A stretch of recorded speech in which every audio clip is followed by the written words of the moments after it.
Hello everyone, welcome to Okul classes. Okul classes में आपका स्वागत है। मैं हूं पीयूष मौर्य। अगर आप मुझसे जुड़ना चाहते हैं तो आप मुझे लिंक्डइन पे जोड़ सकते हैं, कनेक्ट कर सकते हैं।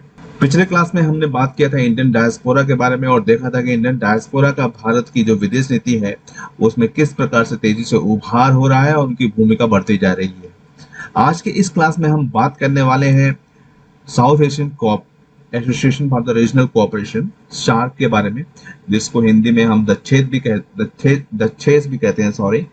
और ये है आपका सार्क का logo. And these are the member countries. 8 member countries हैं जो हमारे भारत के पड़ोसी देश हैं और जो है भारत के विदेश नीति में इनका काफी महत्व है। तो आइए हम शुरू करते हैं सार्क के बारे में जानना। और सार्क जो है, आप यहाँ देख सकते हो कि 1985 में इसकी परिकल्पना आई थी। 8 दिसंबर 1985 को इसका गठन किया गया था। इसका जो गठन किया गया था, पहली बार जो विचार आया था उनका विचार आया था जियाउर रहमान का। जियाउर रहमान जो है बांग्लादेश के प्रेसिडेंट थे और उस समय जब इनका विचार आया था 1980s के दौर में आया था इनका विचार, 1980 में आया था। और हालांकि ये जो शुरुआती जो इनका विचार था ना, वो विचार था भारत के एक तरीके से भारत के खिलाफ रेसिस्टेंट डेवलप करने के लिए किया गया था।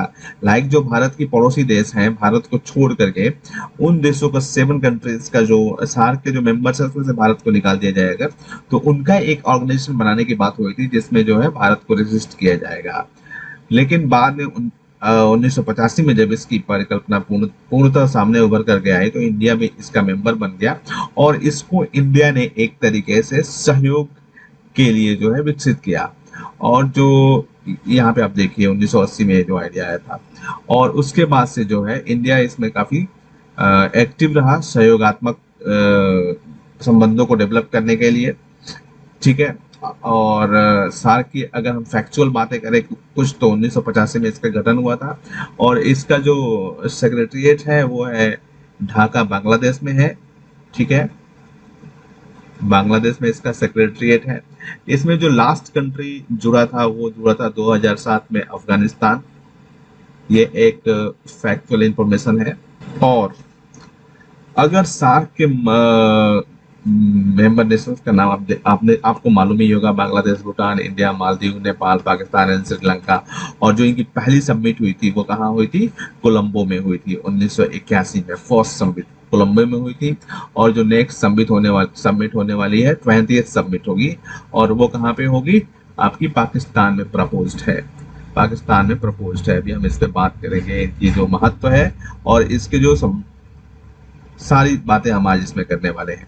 तो अगर हम पूरे सार्क रीजन की बात करें, जो साउथ एशियन कंट्रीज हैं उनके, साउथ एशिया है, अगर हम उसकी बात करें तो साउथ एशिया जो पूरी दुनिया है ना वर्ल्ड, उसके 3% ज्योग्राफी का मतलब क्षेत्रफल का 3% जो है साउथ एशिया में आता है। और यहाँ पे पूरे वर्ल्ड की पॉपुलेशन का 21% होल्ड करता है साउथ एशिया और पूरे वर्ल्ड की जीडीपी का 3.8% साउथ एशिया होल्ड करता है। ठीक है, और ये है साउथ एशिया का जो है स्ट्रेंथ।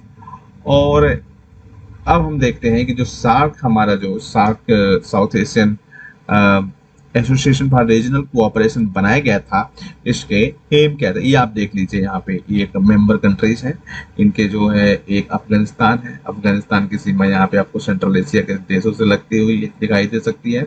ठीक है, पाकिस्तान से भी लगती है। अफगानिस्तान चाइना का भी पड़ोसी देश है। चाइना का जो ऑटोनॉमस रीजन है सिंचियांग प्रोविंस, वो यहाँ से जुड़ा हुआ है।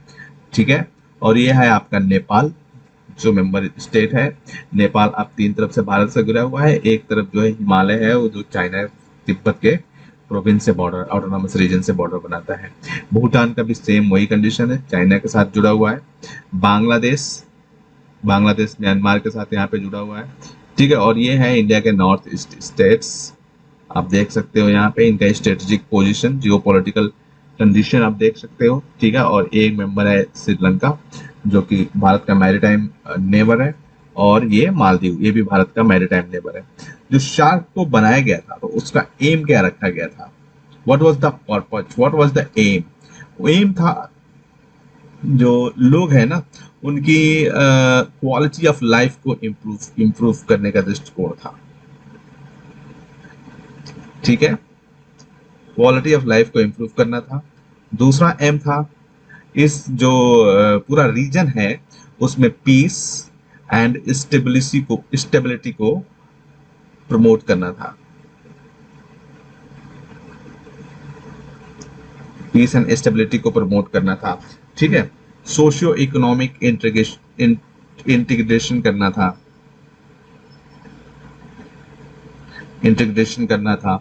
राइट। एंड जो सोशल प्रॉब्लम्स थी पूरी साउथ एशियन कंट्रीज में, ठीक है, उनको समाप्त करना था, उनसे टैकल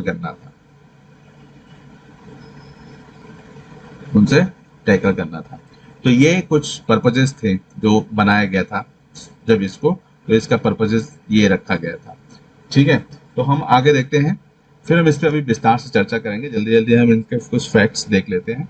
जो साउथ एशियन जो ये सार्क है, इसके 9 जो है ऑब्जर्वर स्टेट्स भी हैं। 9 ऑब्जर्वर स्टेट्स ये सार्क के, जिनके नाम है आप देख सकते हो यहाँ पे। ऑस्ट्रेलिया जो पैसिफिक ओशन में है, और एक जो है आपको मालूम ही है चाइना जो भारत का भी पड़ोसी है। यूरोपियन यूनियन, ठीक है, Iran, Japan and Republic of Korea, Mauritius and Myanmar, और United States of America of course. ये 9 मेंबर्स ऑब्जर्वर कंट्रीज हैं सार्क के। ठीक है,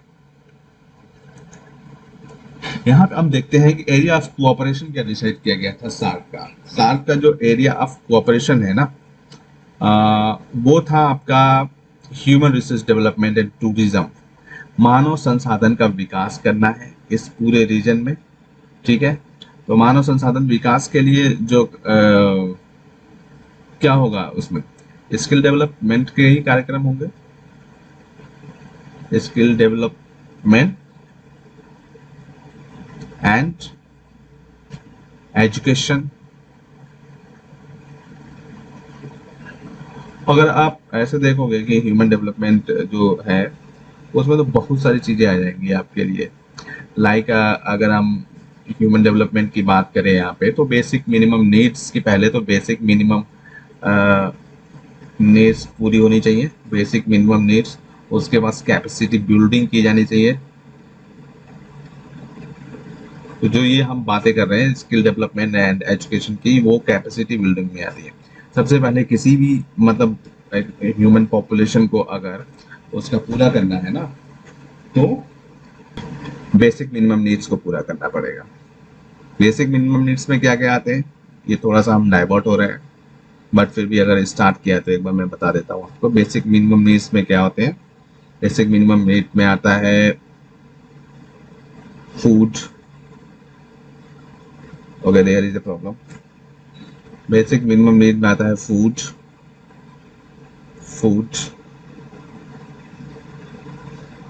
कैसा, न्यूट्रिशनल फूड। ठीक है, हेल्थ, ये सब बेसिक मिनिमम नीड में आते हैं। और इनके बाद कैपेसिटी बिल्डिंग की जाती है, तो ह्यूमन रिसोर्स जो है बनाए जाते हैं। मानव संसाधन को ह्यूमन कैपिटल में कन्वर्ट किया जाता है, ह्यूमन रिसोर्स डेवलपमेंट वहां पे करना है। तो आपको मालूम ही होगा जो साउथ एशियन कंट्रीज हैं वो कितने अनस्किल्ड लेबर यहाँ पे बहुत ज्यादा है। ठीक है, अनस्किल्ड लेबर होने से क्या होता है कि आयकर बढ़ जाता है। ठीक है, इंक्रीमेंटल रेशियो, मतलब एक इकाई उत्पादन में लगने वाली पूंजी। टूरिज्म के लिए ये काफी जो है अच्छा मतलब रीजन कह सकते हैं आप एक तरीके से। ठीक है, और ये मतलब यहाँ पे काफी मतलब इंक्रेज्ड जो है ह्यूमन रिसोर्स डेवलपमेंट होता है। सॉरी, टूरिज्म का काफी स्कोप है। एग्रीकल्चर एंड रूरल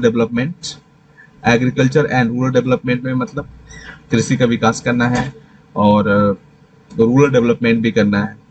ठीक है, environment, natural disaster prone area है ये बायोटेक्नोलॉजी में, and economic, trade, finance, social affairs, information, poverty alleviation, energy, transport, science and technology, education, security, culture and others. So these are the areas of the cooperation we have seen here, and we are going to discuss all these in broader perception. ये है आपका जो SAARC university है, ये new Delhi में है, ठीक है। और ये कोऑपरेशन जो हमने शुरू किया था, तो उसमें ये एक एनर्जी ग्रिड बनाई जा रही है, उसकी मैंने एक पिक यहाँ पे लगाई हुई है। एनर्जी ग्रिड जो है किस तरीके से, सॉरी ऊर्जा ग्रिड, इसको आप बोल सकते हो पावर ग्रिड। तो ये किस तरीके से देशों इंडिया को जो है अदर जो हमारे सार्क नेशंस हैं उनके साथ कनेक्ट करता है, ये आप यहाँ पे देख सकते हैं, ठीक है।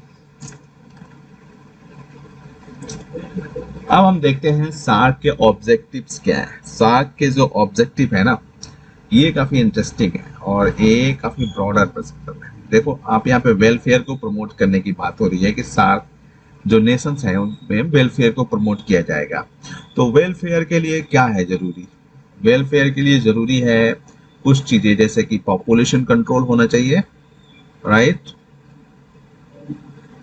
Population control and human development, जैसा हमने देखा था, पॉवर्टी को दूर करना है, एंड माल न्यूट्रिशन, कुपोषण को दूर करना है, और जेंडर जो इनइक्वालिटी है उसको भी दूर करना होगा। तो these are the social problems जिनको हमको दूर करके एक सोशल इंटीग्रेशन पैदा करना है, सोशल इंटीग्रेशन पे काम करना है। और ये इसको करने के लिए सार्क में क्या क्या कदम उठाए गए हैं, ठीक है।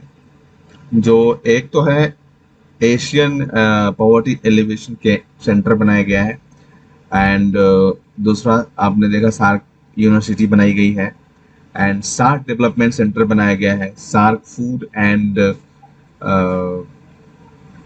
फूड सेंटर्स बनाए गए हैं। तो ये इसी को ध्यान में रख करके बनाया गया है। Accelerate economic growth, economic growth के लिए जरूरी है कि जो ये पहला दृष्टिकोण तो ये है कि इकोनॉमिक ग्रोथ जो सार्क के दृष्टिकोण से देखा जाएगा, तो जो शुरू किया गया था उसमें था एक प्रेफरेंशियल ट्रेड एग्रीमेंट की बात कही गई थी। तो किसी भी ये एक तरीके से इकोनॉमिकल इंटीग्रेशन के लिए आया था, इकोनॉमिक इंटीग्रेशन जरूरी था। क्यों? क्योंकि तभी तो रीजनलिज्म का जो कॉन्सेप्ट है वो पूरा होगा। तो इसके लिए सार्क ने प्रेफरेंशियल ट्रेड एग्रीमेंट, जिसको हम पीटीए बोलते हैं, साइन किया गया था 1993 में, ठीक है। प्रेफरेंशियल ट्रेड एग्रीमेंट किया गया था, और एफटीए किया गया था 2006 में, और कस्टम यूनियन की बात करी गई थी कि 2015 में कस्टम यूनियन बनाया जाएगा। आप देखो कितना स्लो चल रहा है, कस्टम यूनियन अभी तक नहीं बना। 2015 में कस्टम यूनियन में बदल जाने का बात हुआ था, और 2020 जो कि अभी लास्ट ईयर की बात है, इकोनॉमिक ऑर्गेनाइजेशन में बदलने की बात हुई थी। लेकिन अभी तक जो है हम सिर्फ एफटीए तक ही पहुंच पाए हैं, फ्री ट्रेड एरिया पे ही पहुंच पाए हैं, वो भी इतने लंबे अंतराल के बाद। किसी भी जो रीजनल ऑर्गेनाइजेशंस होते हैं, रीजनल यूनियन होते हैं ना, उनको इंटीग्रेशन जो होता है उनका पहले पीटीए से शुरू होता है, प्रेफरेंशियल ट्रेड एग्रीमेंट, जिसमें जो है व्यापार में इन देशों के साथ जिनके साथ आपने संधि किया है उसको वरीयता दिएंगे, प्रेफर करेंगे कि हम पहले इसके साथ व्यापार करेंगे। एफटीए में क्या होता है कि जो फ्री ट्रेड होता है इन कंट्रीज के बीच में, जो गुड्स और सर्विसेज का मूवमेंट होता है वो फ्री होता है इन कंट्रीज के बीच में। कस्टम यूनियन में क्या होता है कि बाहर से भी अगर कोई देश इनके साथ कर रहा है ना, तो उसमें ड्यूटीज नहीं लगती हैं, ड्यूटी फ्री होता है, पूरा ड्यूटी फ्री होता है, ठीक है। और इकोनॉमिक ऑर्गेनाइजेशन में क्या हो जाता है फिर, इकोनॉमिक ऑर्गेनाइजेशन में पॉलिसी के लेवल पे भी यूनिफिकेशन हो जाता है, ठीक है। जैसे कि यूरोपीय यूनियन, यानी कि अगर कोई इन्वेस्टमेंट को लेकर के पॉलिसी बन रही है तो वो सारे मेंबर्स के कंट्रीज के लिए एक होगी। कोई ट्रेड से रिलेटेड पॉलिसी बन रही है तो वो सारे मेंबर्स के लिए एक होगी। तो this is the economic integration. तो साउथ इंडियन जो नेशन है ना, जो सार्क कंट्रीज हैं, उनके बीच में भी इसी कॉन्सेप्ट को लेकर के आया गया था कि इनको ऐसे ही किया जा रहा है। Promote the strength of collective self reliance, मतलब सामूहिक जो है आत्मनिर्भरता को बढ़ाया जाएगा और उसको मजबूत बनाया जाएगा। म्यूचुअल ट्रस्ट डेफिसिट एक बहुत बड़ी प्रॉब्लम है जो साउथ एशियन कंट्रीज हैं उनके बीच में। तो म्यूचुअल ट्रस्ट को बनाने की बात हुई थी। Strengthen cooperation with the other developing country, अन्य जो विकासशील देश हैं उनके साथ संबंधों को मजबूत बनाया जाए। Strengthen cooperation among the themselves in the international forum, international forum में भी उनको जो है उनका एक ग्रुपिंग अच्छी हो, मजबूत बनाया जाए। ठीक है, तो ये कुछ ऑब्जेक्टिव्स थे जो सार्क के थे, जो सार्क में लेकर के आया गया था। तो आप समझ सकते हैं ना कि सार्क को जो है किस लिए बनाया गया था। अब इससे ऑब्जेक्टिव से आप समझ सकते हैं। इसी तरीके से जो है कुछ और भी चीजें थी, लाइक पॉलिटिकल इंटीग्रेशन भी करना है, राजनीतिक एकीकरण भी तो होगा। अगर तो इसके लिए क्या होगा, लोकतांत्रिक जो डेमोक्रेटिक चार्टर लाया गया था थिम्पू में, वो भी एक तरीके से इसमें शुरुआत थी। ठीक है, security is the major concern of this countries. तो इसके लिए भी इसमें जो है आतंकवाद अपराध के लिए एक जो है मॉनिटरिंग डेस्क सेंट कोलंबो में बनाया गया, और जो नार्को सब्सटेंस होते हैं, नशीले पदार्थ, उनकी मॉनिटरिंग के लिए भी एक डेस्क कोलंबो में बनाया गया है। आपदा प्रबंधन सहयोग जो है उनमें, और ऊर्जा ग्रिड की बात हमने शुरू में करी थी, क्योंकि वो पिक्चर मैंने थोड़ा सा पहले लगा दिया था, उसको इधर लगाना था, आई एम सो सॉरी, लेकिन आप उसको समझ लो। ठीक है, ऊर्जा ग्रिड। और इस तरीके से जो है इंटीग्रिटी ही रीजनलिज्म का बेसिक कॉन्सेप्ट है। लाइक अगर रीजनल जो एसोसिएशन है ना उनके बीच में इंटीग्रिटी हो, वो इंटीग्रिटी किस लेवल पे होगी, जो हमारा सार्क था उसको इंटीग्रिटी किस लेवल पे करने की बात थी, सोशल लेवल पे भी इंटीग्रिटी करने की बात थी, एकीकरण करने की बात थी। इकोनॉमिक लेवल पे भी करने की बात थी। और सोशल इकोनॉमिक पॉलिटिकल लेवल पे अगर यूनिफिकेशन हो जाए इस पूरे एरिया का, तो वो यूरोपीय यूनियन बन जाएंगे। ठीक है, ये इस लेवल पे एकीकरण की बात थी। कॉमन एक इंटरेस्ट डेवलप करना था, एक कॉमन फ्यूचर डेवलप करना था, ये था उसका पर्पज। शुरू में जो कि इंडिया है ना, इंडिया इसको लेकर के थोड़ा संशय में था। इंडिया, एक यहाँ पे बात बता देता हूँ, शुरू में इंडिया थोड़ा सा डरा हुआ था, इसको लेकर के संशय में था। ठीक है, बाद में शुरू में इंडिया संशय में था, बाद में इंडिया थोड़ा बहुत ज्यादा उत्साह के साथ इसको आगे बढ़ाना शुरू किया। बहुत सारे जो आपने देखा रीजनलिज्म को प्रमोट किया इंडिया ने। ठीक है, ये जो आप देख रहे हो सेंटर्स जिनके नाम लिए इंडिया ने उस टाइम पे बनवाए थे, तो उत्साह में आ गया था। उसके बाद से क्या हो गया, निराशा का दौर आ गया। ये 3 स्टेज आई थी इंडिया की इसके संबंधों के साथ में। अभी हम इस पे चर्चा करेंगे कि करंट सिचुएशन इस पे क्या होने वाली है। ठीक है, SAARC agreement on trade in services, sorry ये देखिए सार्क के अचीवमेंट्स है। फ्री ट्रेड एरिया हमने बात कर ली थी, साफ्टा यानी साउथ एशियन पीटीए यानी प्रेफरेंशियल ट्रेड एग्रीमेंट। ठीक है, साफ्टा यानी कि South Asian countries free trade association. ठीक है, SAARC agreement on the trade in services and SAARC university, ये कुछ जो है अचीवमेंट्स हमने पीछे भी देख लिए थे। ठीक है, सिग्निफिकेंस फॉर इंडिया, इसको सिग्निफिकेंस क्या है इंडिया के लिए, इंडिया के लिए इसका जो सिग्निफिकेंस है वो है हमारे जो नेबरहुड फर्स्ट पॉलिसी है। ठीक है, उनके वो इन्हीं के सिग्निफिकेंस को देख करके बनाया गया। नेबरहुड फर्स्ट पॉलिसी में हम जो है इनके साथ संबंधों को प्रगाढ़ करेंगे और इसके साथ कोऑपरेशन को ज्यादा बढ़ाएंगे, क्योंकि जो हमारा पड़ोस है ना, वो पड़ोस में स्टेबिलिटी होनी चाहिए। अगर पड़ोस में स्टेबिलिटी नहीं होती है तो क्या होता है, सारा ध्यान जो है ना सुरक्षा के कंसर्न्स पे जाता है, सुरक्षा हमारी सुरक्षा इंश्योर करने में चली जाती है, जिससे कि जो हम अपने आंतरिक सामाजिक आर्थिक विकास, लोगों के विकास पे ध्यान नहीं दे पाते। इसके जो जियो स्ट्रेटेजिक सिग्निफिकेंट है, जैसा कि आपने देखा, इस जो भारत जो है, चाइना एक बहुत बड़ी महाशक्ति, चाइना भारत की पड़ोसी है, ठीक है। पाकिस्तान के साथ भी भारत के संबंध अच्छे नहीं है। तो जो अदर जो पावर्स हैं वो क्या करते हैं, जो ये लूप होल्स हैं, जो ये, सॉरी, बात करते करते मैंने गलत लिख दिया, जो ये ब्लू होल्स है ना, इनका बेनिफिट लेने की कोशिश करते हैं। जैसे कि अमेरिका पाकिस्तान के साथ जो इतिहास में अगर हम देखें तो पाकिस्तान को अमेरिका अपनी तरफ लेके गया था।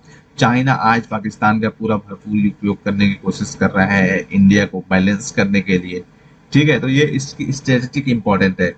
चाइना जो है आज क्या है कि जो हमारे पड़ोस के देश हैं वहां पे अपनी प्रेजेंस को स्ट्रांग करने की कोशिश कर रहा है। तो ये स्ट्रेटेजिकली जो है भारत के लिए ये सार्क जो एसोसिएशन है ना, उसका बहुत महत्व है। रीजनल स्टेबिलिटी, जो क्षेत्रीय स्थिरता है, जैसे कि सार्क के जो देश है ना, उसमें सबसे बड़ा इंडिया है, ठीक है। इंडिया जो है लॉन्गेस्ट बहुत समय से जो है अपना जो शुरू से ही डेमोक्रेटिक कंट्री रहा है, और डेमोक्रेसी को इसने एक मैच्योर लेवल पर लेकर के आया है। लेकिन जो हमारे पड़ोसी देश हैं उनमें जो है मैं स्थिरता नहीं रही है डेमोक्रेसी को लेकर के। तो इंडिया जो है इस रीजन में एक फैक्टर बन सकता है। फैक्टर कैसा बन सकता है, डेमोक्रेसी को प्रमोट करने वाला। और फिर क्या हो सकता है, पॉलिटिकल स्टेबिलिटी आ सकती है, तो जिससे कि और उनके संबंध, भारत जो है, जो हमने पढ़ा कि जो ट्रस्ट है, ट्रस्ट डेफिसिट को खत्म करके जो है इनके साथ जुड़ाव को मजबूत कर सकता है। तो भी एक जो है रीजनल स्टेबिलिटी बन सकती है। इंडिया का ग्लोबल लीडरशिप जो है यहीं से शुरू होगा, क्योंकि आप ग्लोबल लीडर बनना चाहते हो और आप जो है अपने रीजन मतलब रीजनलिज्म को ही अपने क्षेत्र में प्रमोट नहीं कर पाए, अपने पड़ोसी देशों के साथ संबंध ही अच्छे नहीं कर पाए, तो आप ग्लोबल लीडर कैसे बनोगे? वो रास्ता तो वहीं से जाएगा ना, रीजनल जो आपके कोऑपरेशंस है अपने पड़ोसी देशों के साथ, वहीं से तो रास्ता जाएगा, ठीक है। तो उनका साथ भी तो चाहिए आपको। तो दैट इज द रीजन, ठीक है। Game changer for India's act east policy, Bharat की एक्ट ईस्ट पॉलिसी के लिए जो गेम चेंजर बनेगा, क्योंकि आप देखो श्रीलंका जो हमारा मैरीटाइम नेबर है, ठीक है, इसकी लोकेशन काफी स्ट्रेटेजिक है इंडिया के लिए, ठीक है। एक्ट ईस्ट पॉलिसी में इनकी काफी इंपॉर्टेंस है। बांग्लादेश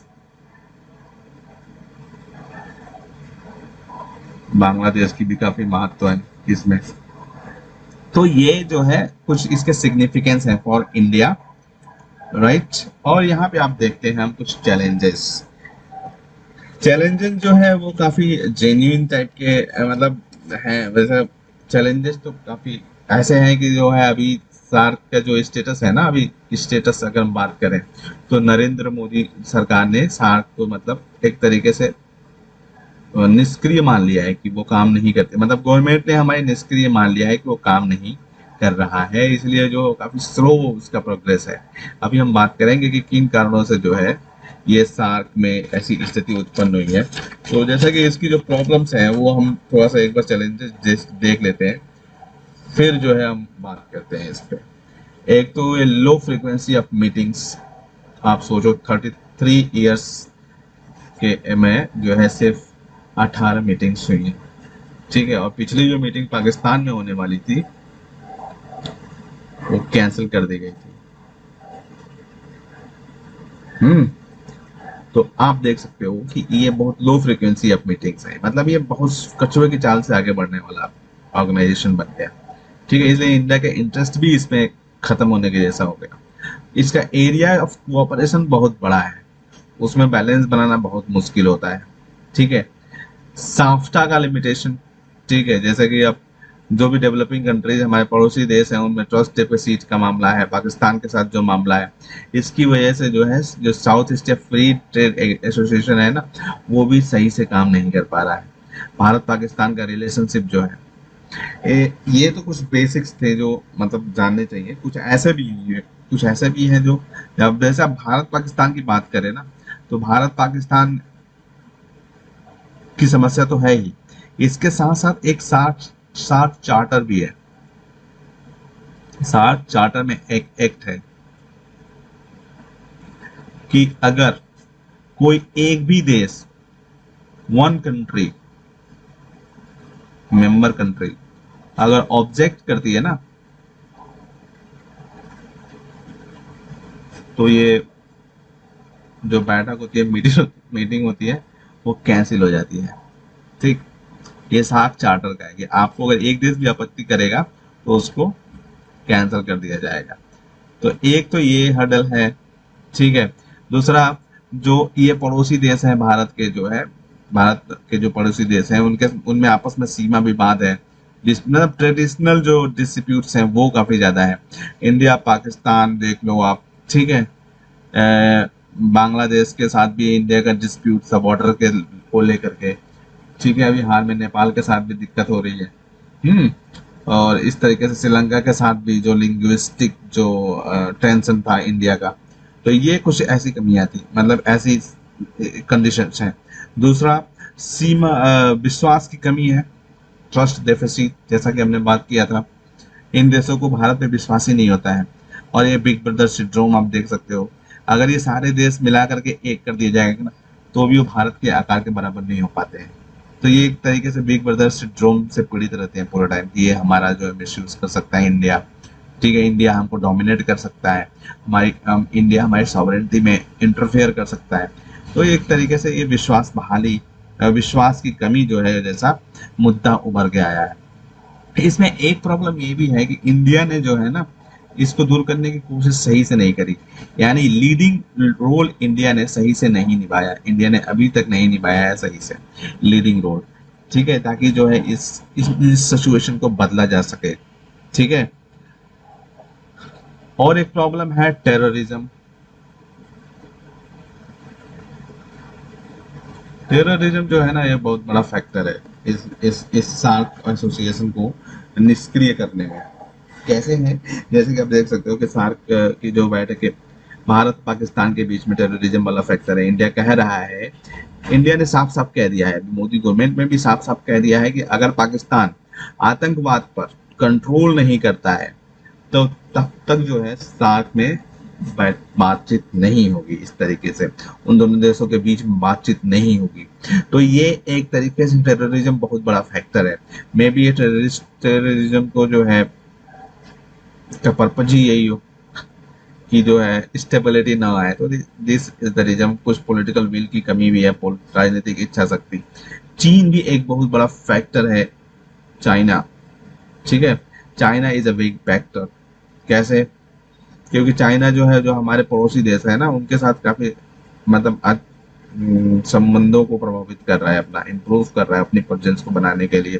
तो इंडिया का एक विकल्प भी है चाइना, वहाँ पे उनको एक विकल्प के रूप में भी दिखाई देता है, जिसकी वजह से सार्क जो नेशंस है ना, वो काफी मतलब एक तरीके से खत्म ही होने के कगार पे आ गया है। सार्क ऑर्गेनाइजेशन खत्म तो नहीं होगा, लेकिन एक तरीके से आप कह सकते हो कि बहुत मतलब सुस्ती आ गई है रफ्तार में उसके। एक हिंदू में अभी कुछ समय पहले आर्टिकल निकला था, reclaiming SAARC from the ashes of 2020, Suhasini Haidar का। उन्होंने उसमें ये कुछ बताया था कि भारत को क्यों सार्क को क्यों परस्यू करना चाहिए, क्यों भारत को सार्क को नहीं छोड़ना चाहिए। क्यों? क्योंकि अगर इंडिया ने सार्क को लीड नहीं किया, ठीक है, तो एक तरीके से सार्क के अंदर जो है ना, पाकिस्तान को वीटो मिल जाएगा, पाकिस्तान को वीटो मिल जाएगा, और वो अपना इन्फ्लुएंस जो अदर मेंबर कंट्रीज हैं उन पे बना सकता है। तो दिस इज द फैक्टर कि इंडिया को क्यों सार्क को जो है मतलब आगे ले जाना चाहिए, ठीक है।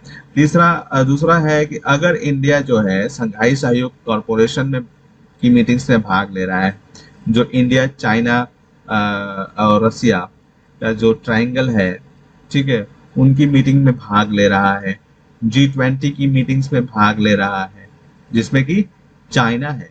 चाइना के साथ भी तो हमारा डिस्प्यूट है काफी, चाइना के साथ भी तो हमारा डिस्प्यूट है। तो अगर हम चाइना के डिस्प्यूट वाले ऑर्गेनाइजेशंस की मीटिंग में जा सकते हैं, तो पाकिस्तान के साथ जो डिस्प्यूट है सार्क के साथ, उसको क्यों नहीं ज्वाइन कर सकते? तो ज्वाइन करना चाहिए, ठीक है।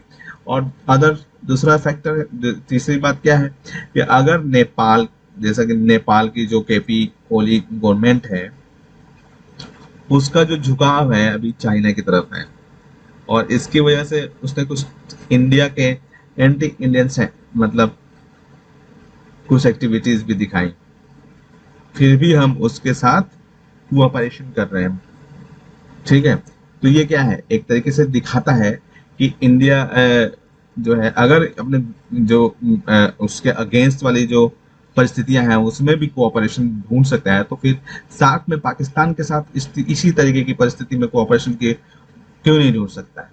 और बात अगर करें कि कोविड 19 जो है, कोविड 19 के एरा में, कोविड 19 के एरा में क्या है कि जो साउथ ईस्टर्न कंट्रीज है ना, साउथ एशियन कंट्रीज, वो काफी मतलब उनकी कंडीशन काफी बुरी है, वो काफी बुरी तरीके से कोविड 19 से प्रभावित हुए थे। एक तो वो बहुत ज्यादा पॉपुलस कंट्रीज है, तो इंडिया को यहाँ पे लीड का रोल करना चाहिए। जो ये कंट्रीज है ना, उनके जो स्वास्थ्य की सुविधाएं हैं, जो वहाँ पे रिक्वायरमेंट्स हैं, उनको पूरे, चूंकि हमारा सार्क का जो है उद्देश्य भी यही था, ठीक है, वेलफेयर, सोशल वेलफेयर का जो एरिया था उसमें कंट्रीब्यूट करना था, तो उसमें हेल्थ भी तो आता है एक, तो हेल्थ में इंडिया मतलब आगे लीड कर सकता है, अपनी जो स्थिति है उसको दोबारा से अच्छे से स्टेब्लिश कर सकता है, रिक्लेम कर सकता है। तो एक तो ये कंडीशन है, और दूसरा है rise of regionalism, rise of regionalism. आज जो पूरी दुनिया है ग्लोबलाइजेशन से आगे बढ़ के जो है रीजनलिज्म को प्रमोट करने में लगी हुई है, मतलब पहले से ही कर रहे हैं वो। रीजनलिज्म तो जरूरी ही है, अगर आप ग्लोबल पावर बनना चाहते हैं तो आपको रीजनल जो आपका रीजनल ऑर्गेनाइजेशन है उसको तो एनहेंस करना पड़ेगा ना, स्ट्रेंथन करना पड़ेगा ना। जैसे कि आप देखो कि हर जगह पे, हर कॉन्टिनेंट में जो है रीजनल ऑर्गेनाइजेशन है। जैसे आप नाफ्टा को ले लो, नाफ्टा जो है north American free trade area जो है, ठीक है, लैटिन अमेरिकन का है मार्कोसूर, जो रीजनल कोऑपरेशन है, कितना स्ट्रांग है ये। ईयू, ठीक है, चाइना भी इसी प्रकार से जो है रिकेप में जो है आर ई सॉरी सी ई में एक तरीके से रीजनल कोऑपरेशन बनाने की कोशिश में लगा हुआ है। तो रीजनलिज्म का एक टाइम चल रहा है, तो इंडिया को ऐसे में सार्क को छोड़ना नहीं चाहिए, सार्क को प्रमोट करने की जरूरत, सार्क को जो है स्ट्रांग बनाने की जरूरत है, क्योंकि यही तो है इंडिया का। अटल बिहारी वाजपेयी जी ने कहा था कि आप जो है अपने दोस्त तो बदल सकते हो लेकिन अपने पड़ोसी नहीं बदल सकते, पड़ोसी के साथ आपको संबंध को इम्प्रूव करना ही पड़ेगा। ठीक है, चाइनीज चैलेंज को काउंटर करने के लिए भी सार्क की बहुत ज्यादा आवश्यकता है। आपको मालूम होगा कि जो है इंडिया और भूटान को छोड़ दिया जाए, अगर इंडिया और भूटान को अगर छोड़ दें तो बाकी के जो 6 मेंबर्स है ना, वो BRI के पार्ट हैं, बेल्ट एंड रोड इनिशिएटिव के पार्ट्स हैं चाइना के। ठीक है, तो इस तरीके से सार्क में अगर चाइना का इन्फ्लुएंस इतना ज्यादा हो सकता है तो इंडिया तो भाई अकेले हो जाएगा ना, फिर इंडिया को अकेलापन झेलना पड़ेगा। तो सार्क को बेहतर कैसे करें, ये कुछ पॉइंट्स हैं हम जो देख लेते हैं। ठीक है, सार्क को बेहतर करने के लिए एक तो क्या करना पड़ेगा, इंडिया को पाकिस्तान को रिस्पॉन्सिबल बनाना पड़ेगा, पाकिस्तान को रिस्पॉन्सिबल बनाना पड़ेगा। अब पाकिस्तान को कैसे रिस्पॉन्सिबल बनाओगे आप, ठीक है, एक तो जो है ग्लोबल ग्लोबल लेवल पर प्रेशर बना करके, ठीक है, और दूसरा भारत जो है उसमें जो है ना उनका बहिष्कार, जैसे कि भारत जो है अपनी डोमिनेंस दिखा करके, जैसे कि उसने जो है 19th जो मीटिंग थी ना उसकी इंडिया ने उसको कैंसिल कर दिया, बहिष्कार कर दिया उसको। तो और उसका सपोर्ट जो है बांग्लादेश ने किया, भूटान ने किया, ठीक है, भूटान ने किया, अफगानिस्तान ने भी उसका समर्थन किया जो भारत ने बहिष्कार किया। तो एक तरीके से क्या हुआ, पाकिस्तान के ऊपर प्रेशर बना। ठीक, दूसरा इंडिया इसको बेहतर बना सकता है बायलैटरल जो है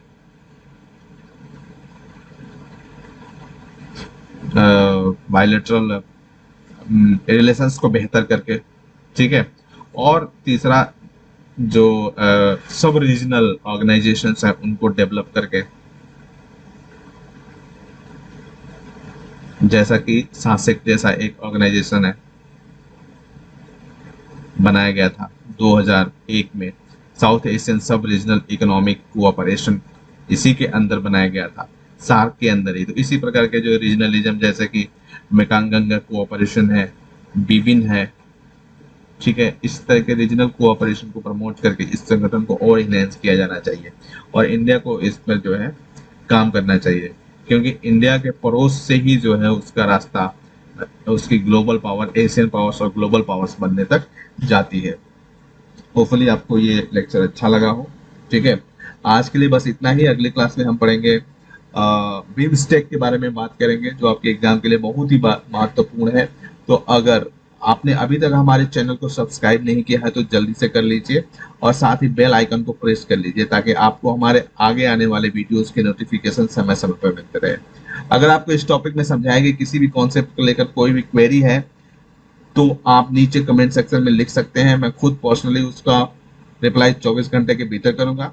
आप हमें सुझाव भी दे सकते हैं ताकि अगर जरूरत पड़े तो हम सुधार कर सकते हैं। आप हमसे हमारी ओकुल वेबसाइट, हमारे Facebook page, Twitter page, Telegram channel और ईमेल के माध्यम से भी जुड़ सकते हैं। ये सभी लिंक्स नीचे डिस्क्रिप्शन में दिए गए हैं और इन वीडियोस को अपने दोस्तों के साथ, अपने कलीग्स के साथ शेयर करना नहीं भूलें ताकि इनसे उनको भी हेल्प हो सके। इस सेशन में हमसे जुड़ने के लिए आपका धन्यवाद। मिलते हैं अगले सेशन में बहुत जल्द। तब तक के लिए ओकुल के साथ लर्निंग को एंजॉय करते रहिए। आपका दिन शुभ हो। Thank you so much.